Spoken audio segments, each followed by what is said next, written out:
Hey, how's it going everybody? Today I'm going to be unboxing the 28mm Summicron close focus lens from Leica. I believe this is the version 3. I'm moving over to this lens from my 35mm still rim.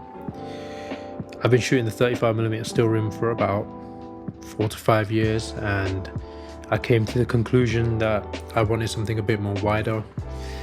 Looking at the price difference between the version 2 and the version 3, it was a couple of $100, and plus the close focus could be kind of useful if I'm using it on a digital camera. I don't see it being very useful on the Leica MP, which is what I'm going to be using it on. Yeah, so I got this from the Leica store in Los Angeles.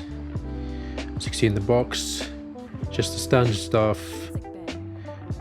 some manuals underneath here, and the classic leather pouch in which the lens comes.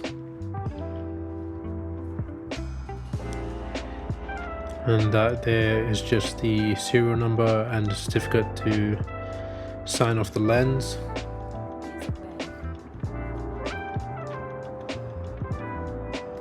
And just some random information about the lens itself. Let's put that aside. Okay, let's unzip the lens. It's a nice leather pouch. Which typically comes with most Leica lenses. And there we have it inside the 28mm Summicron version 3. This is the one with the close focus and has the integrated lens hood. That's another thing I liked about this lens actually. I'm a big fan of the square lens hood, but it is nice to have a retractable one. It makes it easier to clean the lens, and also just sometimes when you're indoor you might not need that lens hood. So it's good to have. The aperture rings are really nice and clicky, nice and tight. Straight out of the box, the focus throw was a little tight, but that's expected on a brand new lens.